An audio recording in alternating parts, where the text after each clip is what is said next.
Expiry date আছে, আছে না?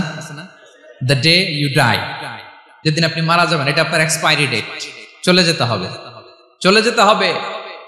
এই পৃথিবীতে মৃত্যুর অস্তিত্ব আছে। সবকিছু থমকে দিয়ে, আপনাকে চমকে দিয়ে মৃত্যু চলে আসবে, ঠিক কিনা বলেন? তাহলে এগুলো হচ্ছে দুনিয়ার ফিচার।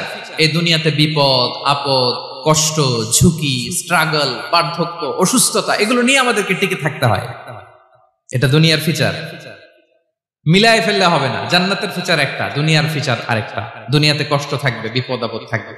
এই দুনিয়ার ফিচারটা আল্লাহ তাআলা কোরআনের একটা আয়াতে খুব চমৎকার ভাবে উল্লেখ করেছেন। সেটা দিয়েই আমি আলোচনা শুরু করেছি। আল্লাহ তাআলা ইরশাদ করছেন, ওয়ালা নাবলুওয়ান্নাকুম বিশাইইম মিনাল খাউফি ওয়াল জুই ওয়া নাকসিম মিনাল আমওয়ালি ওয়াল আনফুসি ওয়াস সামারাত ওয়া বাশশিরিস সাবিরিন। আল্লাহ তাআলা বলছেন, অবশ্যই অবশ্যই আমি তোমাদেরকে পরীক্ষা করব, ভয় দিয়ে, ক্ষুধা দিয়ে, সম্পদের ঘাটতি দিয়ে, আতঙ্ক দিয়ে, প্রাণনাশ দিয়ে, ফল ফসলের হানি দিয়ে পরীক্ষা করব। কিন্তু এই পরীক্ষায় যারা উত্তীর্ণ হবে, যারা সবর ইখতিয়ার করবে, ওয়াবাশশিরিস সাবিরিন, ধৈর্যশীলদের জন্যই হচ্ছে সুসংবাদ। আলহামদুলিল্লাহ পড়েন। তাহলে সম্মানিত সুধী, আমরা বুঝতে পারলাম এই পৃথিবীর ফিচার হচ্ছে এখানে বিপদ থাকবে, বিপদ ছাড়া কেউ থাকবে না। স্ট্রাগল থাকবে, কষ্ট থাকবে, ঝুঁকি থাকবে, রিস্ক থাকবে, এবং নানা ধরনের বিপদ আপদ দিয়ে আল্লাহ তাআলা আমাদেরকে পরীক্ষা করবেন। এটা মাস্ট, এটা আমাদের মাইন্ডসেটে নিয়ে নিতে হবে। মাইন্ডসেটে এটা ক্লিয়ার থাকতে হবে। চিরসুখ চিরশান্তি এই দুনিয়াতে মিলবে, কোথায় মিলবে তাহলে? এটা তাহলে বিপদ আসবেই, আপদ আসবেই, পরীক্ষা থাকবেই আমাদের জীবনে। তবে ইন্টারেস্টিংলি মজার বিষয় হচ্ছে পরীক্ষাটা এক একজনের এক এক রকম। পুরো পৃথিবীটা একটা পরীক্ষা ক্ষেত্র, কিন্তু কারো প্রশ্নপত্রের সাথে কারো প্রশ্নপত্রের কোনো মিল নাই। সুবহানাল্লাহ।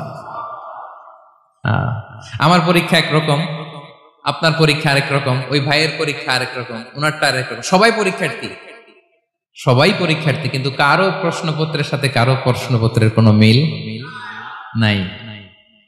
কারোর জন্য পরীক্ষা হচ্ছে সে খুব অসুস্থ, প্রচন্ড অসুস্থতা, তার জন্য পরীক্ষা। ক্যান্সারের রোগী, দুরারোগ্য ব্যাধি, ডক্টর বলছে 4th স্টেজে চলে আসছে, কয়েক মাস বাঁচতে পারে, এটা তার জন্য পরীক্ষা। আবার কারো দেখবেন যে খুব একটা অসুস্থতা নাই, অসুস্থতার ঝামেলা নাই, কিন্তু তার দারিদ্রতা আছে, তার আর্থিক অনটন, এটা তার জন্য পরীক্ষা। আবার কারো দেখবেন অসুস্থতাও নাই, দারিদ্রতাও নাই, তার দাম্পত্য জীবনের সমস্যা আছে না নাই? অনেকের দেখবেন এগুলো কোনোটাই সমস্যা না, তার ছেলে কথা শোনে না, মাদকাসক্ত। আহা, মাদকাসক্ত, রিহ্যাবে পাঠায়, আবার আসে, আবার গাঁজা খাওয়া শুরু করে, আছে না নাই বলেন? দেখেন তার পরীক্ষাটা আবার আলাদা। অনেকের দেখবেন মেয়ে বাবার কথা শোনে না। আবার অনেকের দেখবেন যে ব্যবসায় সমস্যা, লসের পর লস, লাভ উঠাতে পারে না। তাহলে পরীক্ষা ছাড়া, বিপদ আপদ ছাড়া দুনিয়াতে কেউ নাই, কেউ নাই প্রিয় ভাইরা। এটা আমাদের মাথায় রাখতে হবে। পরীক্ষা আপনাকে দিতেই হবে, পরীক্ষা দিয়ে দিয়েই নিজেকে প্রমাণ করতে হবে। আর এক একজনের পরীক্ষাটা এক এক রকম, কারো পরীক্ষার সাথে কারো পরীক্ষার কোনো মিল থাকবে না। তো মাঝে মাঝে আমরা এটা ভুলে যাই। আল্লাহ তাআলা কালামে পাকে রিমাইন্ডার দিয়ে আমাদেরকে স্মরণ করিয়ে দিতে চান যে এই পৃথিবীতে আসলে তোমরা এসেছো পরীক্ষা দিতে। এটাই জীবনের বড় বাস্তবতা। আমাদের জীবনে যত হতাশা, আমাদের জীবন নিয়ে যত অভিযোগ, আমাদের মনে যত কষ্ট, আমাদের হৃদয়ের ভেতরে যত অস্থিরতা, তার মূলে হচ্ছে এই সমস্যা যে আমরা ভুলেই গেছি আমরা পরীক্ষা দিতে আসছি। এটা যদি ভুলে না যান, এটা যদি আপনার মাইন্ডসেটে থাকে যে পুরো জীবনটা একটা পরীক্ষা, তাহলে দেখবেন কোনো কিছু আপনাকে কাবু করতে পারবে না। আপনি হতাশ হবেন না, জীবন নিয়ে আর অভিযোগ থাকবে না, আপনি ভেঙে পড়বেন না, সব অভিযোগ হতাশা দূর হয়ে যাবে। তার মানে বুঝতে পারলাম পরীক্ষা আপনাকে দিতেই হবে। পরীক্ষা দেয়া ছাড়া এই পৃথিবী থেকে চলে যাওয়ার কোনো চান্স বা সুযোগ আমাদের কারো নেই। সূরাতুল আনকাবুতে আল্লাহ তাআলা এই কথাটা আরো চমৎকার ভাবে বলেছেন। আল্লাহ তাআলা ইরশাদ করছেন, আহাসিবান নাসু আইয়ুতরাকু আইয়াকুলু আমান্না ওয়া হুম লা ইফতানুন। ওয়ালাকাদ ফাতান্নাল্লাযীনা মিন ক্বাবলিহিম ফালা ইয়া'লামান্নাল্লাহু আল্লাযীনা সাদাকু ওয়ালা ইয়া'লামান্নাল কাযিবিন। আল্লাহ বলেন, মানুষকে ভেবেছে সে শুধু বলবে আমি ঈমানদার আর তাকে আমি জান্নাতে ঢুকাই দিব? না, কখনো না, কোশ্চিন কালেও না। বরং পূর্ববর্তীকালে যারা পৃথিবীতে এসেছিল তাদেরকে আমি পরীক্ষায় নিয়েছি, পরীক্ষা করেছি, এবং তাকেও ঈমানের প্রশ্নে সে সত্যবাদী না মিথ্যাবাদী পরীক্ষা দিয়ে দিয়ে নিজেকে প্রমাণ করতে হবে। ঠিক কিনা বলেন?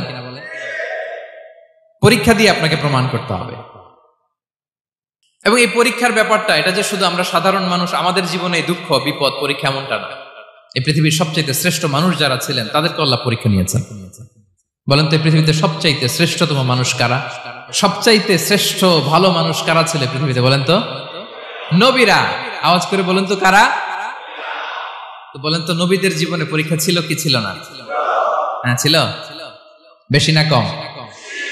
বিষ্ণু ইসলামকে জিজ্ঞাসা করা হলো, আইয়ুন নাসি আশাদ্দু বালাআন ইয়া রাসূলুল্লাহ, হে আল্লাহর রাসূল, এই পৃথিবীতে কাদের জীবনে পরীক্ষা বেশি? বিষ্ণু ইসলাম বললেন, আল আম্বিয়া, নবীদের জীবনে। আল আম্বিয়া সুম্মাল আমসাল ফাল আমসাল, সবচাইতে জীবনে পরীক্ষার সম্মুখীন সবচাইতে বেশি হয়েছেন নবীরা। তারপরে নবীদের পরবর্তী অবস্থান যাদের, সিদ্দিকিন যারা, সোহাদা যারা, সালিহিন যারা, আল্লাহওয়ালা যারা, তাদের জীবনে পরীক্ষা বেশি। ইউবতালার রাজুলু আলা হাসাবি দীনি, ব্যক্তির দিনদারি যত বেশি তার জীবনে আল্লাহর পরীক্ষাও তত বেশি। আপনি আল্লাহওয়ালা হবেন, আপনার জীবনে পরীক্ষাও অনেক বেশি।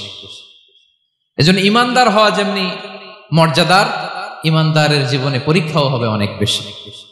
এবং পরীক্ষা যত বড়, খেয়াল রাখতে হবে, মন খারাপ করার কোনো সুযোগ নেই। পরীক্ষা যার জীবনে যত বড়, সেটাতে সফল হতে পারলে ওটার প্রতিদানও বড়। পরীক্ষা যত বড়, এটাতে সাকসেস হইতে পারলে এটার রিওয়ার্ডও তত বড়। বিষ্ণু ইসলাম বলেন, ইযামুল জাযাই মাআ ইযামিল বালা, বালা যত বড় জাযাও তত বড়, প্রতিদানও তত বড়। কারণ নবীদের জীবনে যদি খেয়াল করেন, দেখবেন যেই নবীর জীবনে পরীক্ষা যত বেশি, সেই নবীর জীবনে সফলতাও তত বেশি। সাইয়েদনা ইব্রাহিম আলাইহিস সালামের কথাটা একটু খেয়াল করেন তো, বলেন তো, ওনার জীবনে পরীক্ষা কেমন ছিল? বেশি না কম? ওনার জীবনের পরীক্ষা থেকেই তো আমরা এই শব্দটা ব্যবহার করি। আমরা বলি অগ্নি পরীক্ষা। কি বলি?